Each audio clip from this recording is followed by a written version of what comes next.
आज हम पासा के बारे में पढ़ेंगे। पासा से संबंधित मेंटल एबिलिटी। सब लोग जानते हो पासा कैसा होता है, घना है ना, घन की आकृति का 3D मॉडल होता है ना। 6 फलक होते हैं और सभी फलक कैसे होते हैं, वर्गाकार। सभी फलक में जब तुम लोग लूडो खेलते हो तो देखोगे ना कुछ बिंदु बने रहते हैं, 1 2 3 4 5 और 6। उसी आधार पर हम खेलते हैं। अब जब परीक्षा में प्रश्न पूछता तो इस तरीके से प्रश्न रहता है, इसमें डॉट लगा है, इसमें अल्फाबेट लिखा, इसमें नंबर लिखा है और इसका पूछता अपोजिट है ना। मान लो इस फलक पर है तो इसके अपोजिट क्या होगा। तो हम कैसे प्रश्न सॉल्व करेंगे। तो जब हमको इस तरीके का प्रश्न दिया रहता है, कभी हमको एक चीज और मैं बता देती हूँ, पासा भी जो रहता है, जो लूडो का पासा होता है उसको बोलते हैं मानक घन, और एक साधारण पासा भी होता है जिसको हम रैंडमली किसी भी सरफेस पे लिख सकते हैं 1 2 3। लेकिन जो लूडो हम खेलते हैं पासा वो मानक होता है, स्टैंडर्ड क्यूब होता है ना। तो उसकी पहचान कैसे होती है ये भी मैं तुम लोग को बताऊंगी। उसमें फिक्स रहता है कि 1 का अपोजिट क्या होगा, क्या होगा 1 का अपोजिट 6 है ना, और 2 का 5 और 3 का 4, तो 4 का अपोजिट 3। ऐसे कैसे जाने तुम लोग, दोनों संख्याओं का योग कितना आना चाहिए, 7। तो जब 1 और 6 को करेंगे तो 7 आएगा, 2 और 5 को करेंगे तो 7 आएगा, 3 और 4 को करेंगे तो 7 आएगा। मतलब 1 के अपोजिट 6 है ना, 2 के अपोजिट 5, 3 के अपोजिट 4, 4 के अपोजिट 3। तो जो हम स्टैंडर्ड पासा लेंगे बड़ा वाला तो ऐसे ही डॉट रखेंगे। अगर हम यहाँ 1 पे रखे तो इसके पीछे कितनी डॉट रखेंगे, 6। यहाँ 2 रखे तो यहाँ पे कितनी रखेंगे, 5। यहाँ पे 3 रखे तो यहाँ पे कितनी रखेंगे, 4 अपोजिट। तो ये स्टैंडर्ड होता है तो हम उसको जान जाते हैं। और जब स्टैंडर्ड नहीं होता तो ये कैसे जानेंगे कि हमको जो क्वेश्चन मिला स्टैंडर्ड है कि नहीं। तो 2 फलक का योग अगर 7 आ जाता है तो स्टैंडर्ड नहीं होता। जैसे इससे चेक भी करना पड़ता कौन सा स्टैंडर्ड कौन सा जनरल। तो तुम लोग को मैंने स्टैंडर्ड के बताया, तो इसको पहचानते कैसे क्वेश्चन में। तो तुम लोग देखोगे कोई भी फलक को जोड़ोगे तो 7 आ रहा है क्या, नहीं। जैसे 2 और 1 को जोड़ोगे 3 आएगा, 2 4 को जोड़ोगे 6 आएगा, 4 और 1 को तो 5। इसको जोड़ोगे 6 और 5 को 11, 5 3 को 8, 6 और 3 को जोड़ोगे तो 9। तो ये हमारा कैसा पासा, स्टैंडर्ड। तो तुम इसमें ज्ञात कर सकते हो 1 का अपोजिट कितना होगा, 6, 2 का अपोजिट कितना होगा, 5, और 4 का अपोजिट क्या होगा, 3। इसमें भी 5 का अपोजिट 2, 3 का अपोजिट 4 और 6 का अपोजिट 1। क्योंकि टोटल कितना होना चाहिए मैंने बताया 7। तो तुम इसमें बता सकते हो। लेकिन इस क्वेश्चन में ये जनरल पासा है, सामान्य पासा है, जनरल डाइस इसमें नहीं बता सकेंगे। तो हम पहचाने कैसे, जब हम इसमें 2 फलक को जोड़े 7 आ गया, 3 और 4 को। 3 और 1 में नहीं आया और 4 और 1 में नहीं आया, लेकिन 3 और 4 में 7 आ गया। मतलब ये हमारा स्टैंडर्ड पासा नहीं, स्टैंडर्ड डाइस नहीं, इसलिए मानक घन नहीं। इसको जोड़ोगे तो देखो 5 और 2 7 हो गया, 2 और 6 8 हो गया, 2 और 5। तो ये हमारा क्या है, जनरल डाइस है, सामान्य पासा। तो हम ऐसे प्रश्नों को सॉल्व कर सकते हैं और हम किस आधार पर करेंगे अब हम देखेंगे। तो अब जब इस तरीके से क्वेश्चन होंगे तो आप तुम लोग सबसे पहले क्या करोगे, देखोगे दिया गया जो चित्र है वो मानक पासा है कि साधारण पासा। तो मानक पासा के लिए क्या करोगे, फलकों को जोड़ के देखोगे, 7 नहीं आया मतलब वो कैसा है, मानक पासा। और कोई भी 2 फलक का योग अंकों का 7 आ गया तो जनरल। पहली बात है। अब जब हमारे पास प्रश्न आ जाता है तो हमको क्या करना है, इन प्रश्नों को सॉल्व करने के 3 नियम होते हैं। पहला नियम, कोई एक नंबर कॉमन हो, क्या हो, एक नंबर कॉमन हो, सामान्य हो, सिमिलर हो, ठीक है, या कोई 2 नंबर कॉमन हो।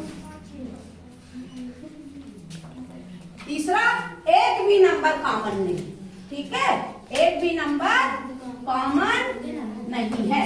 ये चीज हमको देखना है। तो जैसे हम ये प्रश्न सॉल्व कर रहे हैं ये वाले चित्र में, पहला प्रश्न की ओर ध्यान देना, इसमें डॉट। तो हम इसको पहले देखते हैं, है ना, क्वेश्चन क्या इसमें कॉमन है कोई भी। आप देखो कैसे निकाल पाएंगे, 4 डॉट है और ये 3 डॉट, तो जोड़ने पे 7 आ गया। मतलब ये हमारा, इसको भी जोड़ोगे 6 और 1 7 हो गया। मतलब ये हमारा मानक पासा नहीं। मानक होता तो तुम 5 का सीधे यहाँ पे 2 लिख देते, बना देते ना, प्रश्न को भी नहीं देखते। लेकिन ये मानक पासा नहीं है, कैसा है, साधारण पासा। तो अब हमको ये 3 नियम देखना पड़ेगा कि कितने नंबर कॉमन है, 1 2 1 भी नहीं। तो इसमें कोई नंबर कॉमन है क्या, कौन सा कॉमन है, 4 वाला, है ना, ये और ये कॉमन है। तो 4 बिंदु कॉमन है, तो पहले 4 यहाँ लिख लो, 4 यहाँ लिख लिए। अब हम इसको घड़ी की सुई की दिशा में घूमेंगे। सब सब जानते हैं ना क्लॉकवाइज। तो 4 के बाद कितनी बिंदु है? 5। 5 लिख दो। 5 के बाद 3 है ना। इसमें देखो 4 के बाद कितना है? 6। 6 के बाद 1। तब इसमें तुम अपोजिट निकाल लोगे, इसको नहीं निकालोगे, इन दोनों का निकल गया। 5 का अपोजिट कितना हो गया? 6। 3 का अपोजिट कितना हो गया? 1। 6 का अपोजिट 5, 5 का 6। 3 का अपोजिट 1, 1 का अपोजिट 3 और बच गया 4। 4 का अपोजिट 4 नहीं होगा, बचा नंबर 2। तो 2 का अपोजिट 4। हमारे क्या पूछ रहा है? 5। तो यहाँ पे कितनी बिंदु आएगी आंसर में? 6। समझ गए? क्योंकि ये हमारा सामान्य पासा था इसलिए ये बिंदु है। अगर नंबर की जगह अल्फाबेट दे दे तो क्या करोगे? अब हम इसमें भी कॉमन देंगे। 2 चित्र है, हो सकता है 4 चित्र दे दे, 3 चित्र दे, चित्र कितने भी दे, तुमको सबसे पहले देखना ये मानक है कि साधारण है। ठीक है। अब इसमें तो हम जोड़ नहीं सकते क्योंकि अल्फाबेट है। बिंदु और नंबर को तो जोड़ लोगे, अल्फाबेट को नहीं जोड़ सकते। जोड़ सकते हो क्या? तब हम क्या करेंगे? देखेंगे कॉमन क्या है क्या इसमें कोई कॉमन? हाँ, है ना। तो यहाँ पे हम आर लिख लेते हैं, यहाँ पे भी आर लिख लेते हैं। अब इसको हम कैसे घुमाना है? घड़ी की। तो आर के बाद क्या आएगा? पी और टी। पी कर दो, टी कर दो। इसमें क्या करोगे? क्यू और वी। क्यू और वी। तो आर का अपोजिट तो हम नहीं निकालेंगे, लेकिन पी का अपोजिट क्यू और टी का अपोजिट वी। अब हमसे पूछ रहा आर का अपोजिट, तो हम पी और क्यू का तो निकाल लिए। अब बचा लेकर आर का अपोजिट आर तो नहीं होगा, बचा क्या? अगर हम देखें यू, है ना, ये यू है, वी नहीं है, क्या है? यू है। ठीक है। तब यू हो सकता है क्या? जो कि यू क्या है? टी का अपोजिट नहीं हो सकता। क्यू हो सकता है क्या? नहीं, क्योंकि क्यू पी का अपोजिट है। एस हो सकता है क्या? एस हो सकता है, लेकिन टी टी नहीं होगा। क्यों? क्योंकि टी किसका अपोजिट है? बच गया नंबर। ये हो सकता है क्योंकि इनके पीछे की सतह का तो नहीं चित्र है। तो आंसर क्या हो जाएगा? एस। कैसे निकालिए? इन दोनों चित्र में एक नंबर एक अल्फाबेट कॉमन था। समझ आ गया? अब डॉट वाले हो गए, अल्फाबेट वाले हो गए। अब मान लो नंबर दे दे और चित्र भी ज्यादा कर दिया, 1 2 3 4, है ना। तो अब हम पहले देखेंगे अब स्टैंडर्ड है कि नहीं है ना। कोई भी फलक का योग देख लेंगे। तो यहाँ पे तुम देखोगे ये वाले में 6 और 1 7 आ गया है, मतलब हमको अब इसमें कॉमन देख के ही करना पड़ेगा। ठीक है। तो हम ये दोनों मान लो ले, तो इसमें कॉमन दिख रहा है। कितने नंबर कॉमन है? 1 नंबर। तो हम फिर इससे को भी क्लॉकवाइज लिखते हैं, या तुम लोग बताओ क्या आएगा फटाफट करके। 4 चित्र है, हम सिर्फ 2 को ही देखते हैं। और अब क्वेश्चन क्या पूछ रहा है? 5 का अपोजिट। ठीक है। तो इसमें 5 है, तो हम इससे भी निकाल सकते हैं, इससे भी निकाल सकते हैं। हम चलो इसको ए नाम दे दो, इसको बी दे दो, इसको सी दे दो, इसको डी दे दो। ये नाम नहीं दिया था, हम दे दी। और ए और बी की तुलना करो तो 5 कॉमन है, नहीं 4 कॉमन है ना। तो 4 5 1 लिखो। क्या लिखोगे? 4 5 1। और दूसरे में क्या लिखोगे? 4 6 2। 4 6 2। तो क्या आ गया 5 का अपोजिट? 6। तो यहाँ तुम आंसर लिख दोगे 6। ठीक है। आगे के चित्र दे भी दिए तो हमको दिक्कत है। अब मान लो हम कोई दूसरा चित्र ले लें। कौन सा चित्र ले हम? ये वाला 1 और 4। ठीक है। A and D. कौन सा चित्र ले? A and D. तो हम जब ए एंड डी को देखते हैं तो कितने नंबर कॉमन है? 1 4 1 4, बचा 5। तो 5 का अपोजिट क्या आ गया? 6। ठीक है। 1 और 4 कॉमन है, तो जब 2 नंबर कॉमन होंगे तो बचा नंबर एक दूसरे का अपोजिट हो गया। तो यहाँ पे भी आंसर आ गया 5 का 6। ए कॉमन था तब भी 5 का 6 आया। तो हमने पहले ए और बी की तुलना की, हम ए और सी की भी तुलना करके अभी बताएंगे, ए और डी की भी तुलना। ए और डी की मैं तुलना क्योंकि मैंने एक बताया था अगर 2 नंबर कॉमन हो तो कैसे निकालते हैं। जब 2 नंबर कॉमन होता तो बचा नंबर एक दूसरे का अपोजिट हो गया। लेकिन और जितने भी नंबर बचे, इसके अलावा जितने भी नंबर बचे 1 2 3 4, इनके अपोजिट नहीं निकाल सकते। ये ध्यान रखना। यदि 2 नंबर, 2 अल्फाबेट, 2 डॉट कॉमन होंगी 2, तो बचा नंबर एक दूसरे का अपोजिट। लेकिन और जितने भी नंबर हम उनका अपोजिट नहीं निकाल सकते, ये हमेशा ध्यान रखना। चलो अब दूसरा, इसी की तुलना हम किससे करें? ए एंड सी की तुलना करें। किसकी करें? ए एंड सी की। तो ए और सी में कोई कॉमन है क्या? नहीं है, नहीं है ना। तो हम ए और डी की करें। बी और सी में कोई कॉमन है क्या? है। 2 और 6। तो 4 का अपोजिट क्या हो गया? 3। 4 का अपोजिट क्या हो गया? 3। और अभी 5 का हम निकाले थे ना, 5 का क्या आया था? 6 आया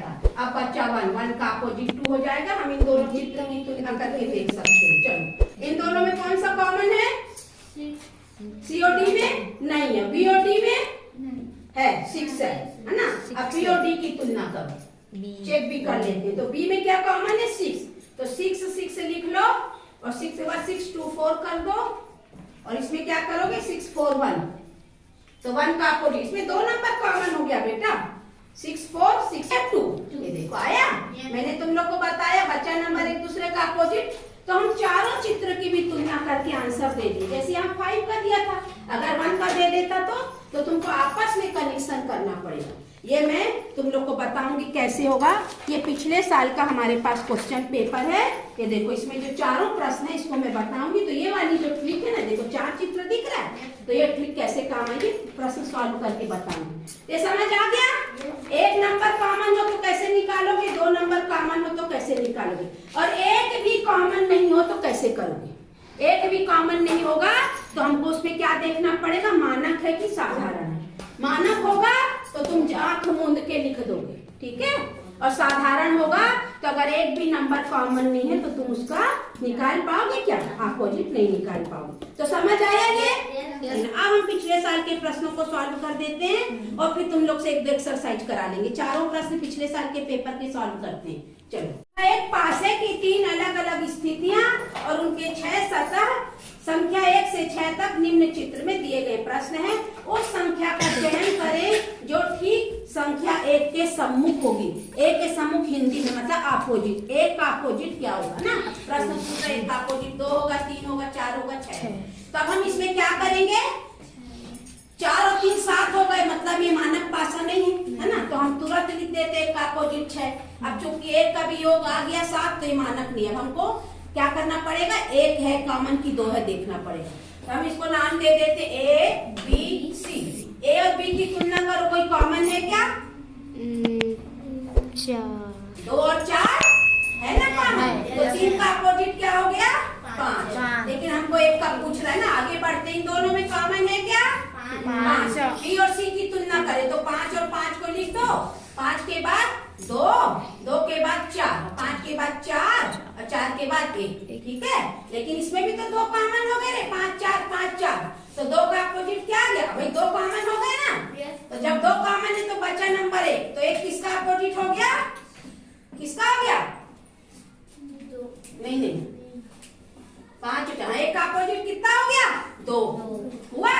5 और 4 कॉमन थे इसमें, इस चित्र में, तो उत्तर क्या आ गया, एक अपोजिट 2। कितना आएगा उत्तर 2। तो आंसर लगा दोगे 2। तो हमको देखना है एक, देखो 2 का पूछ रहा था ना, तो ये वाला लिए, इन दोनों को चित्र को तुलना, दोनों की तुलना किए तो हमारे 2 का उत्तर आ गया है ना। क्योंकि इसमें कहाँ पता चला, हमको पता चला क्या, इसमें 3 का निकला और इसमें हमारा 2 का निकल गया, तो हम ये वाले को मानेंगे कि 1 का अपोजिट कितना है 2, तो अब टिक लगा देंगे 2। समझ आया? अब अगला प्रश्न, एक घन की 2 स्थिति दर्शाई गई है, अंक 5 के सम्मुख कौन सा अंक आएगा। तो मैं फिर से चित्र बनाती हूँ। 82 नंबर पे था पिछले साल के क्वेश्चन पेपर पे। अब पासे की 2 स्थिति दी गई है, ये 4 है, 3 2 1 और 5 4। तो पूछ रहा 5 का अपोजिट क्या होगा, 5 का समूह, बताओ क्या होगा उत्तर। तो अब इसमें क्या देखोगे, कॉमन देखोगे ना, देखो 5 और 2 7 हो गए ना, तो स्टैंडर्ड तो है नहीं, साधारण पासा, ये चित्र एक्स्ट्रा, इसको मत देखना, इन दोनों को देख। अब बताओ क्या होगा 5 का अपोजिट, फटाफट कॉपी में करो और बताओ उत्तर। अब किसका किसका निकला भाई उत्तर, इसका उत्तर देखो 1 आया, सब क्लैपिंग करो, उत्तर 1 सही है। ऐसे सही है, मैं करके बताती हूँ। देखो तो इसमें क्या है कॉमन, 2 और 2 लिख दो, फिर घड़ी की सुई में घुमाओ तो 2 3 1, इसको घुमाओ तो 2 के बाद 4 और 5 हुआ। तो 5 का अपोजिट क्या आ गया, 1 आया, टिक लगा दो। समझ आ गया? अब अगला प्रश्न, अब अगला प्रश्न जो है 3 फलक वाला, उसको करके देखते हैं। उसके लिए हमको डाइस भी लगेगा, मैं बनाई हूँ जो डाइस, उससे करेंगे। 3 7 5 4। ये प्रश्न अपोजिट नहीं पूछ रहा, क्या पूछ रहा है, अगर हमारे पास ऐसा डाइस है और कोई सतह दी हो, मान लो ये सतह दी, ठीक है, तो इसके नजदीक की सतह को पूछेगा। नजदीक की सतह जो सामने दिखेगी।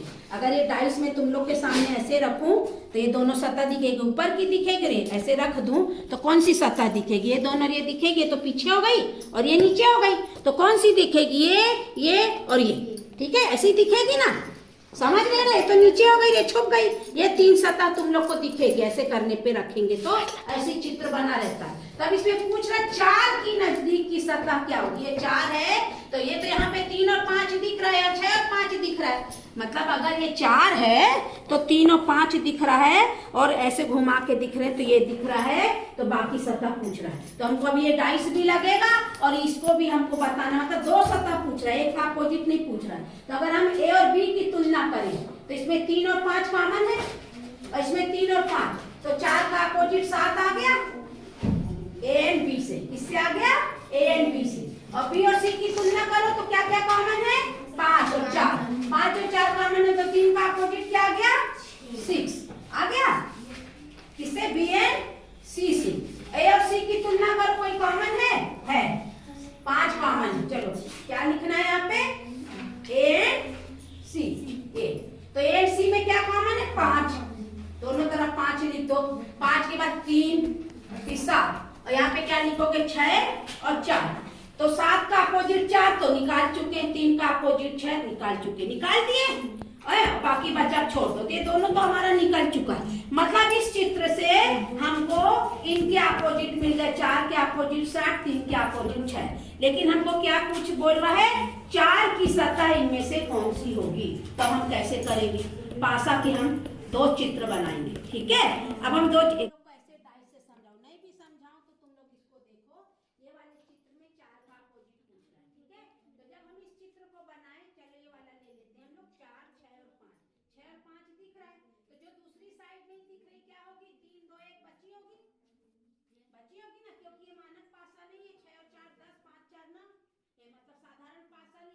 दिख रहा है, तो तुम्हारा उत्तर क्या आ जाएगा?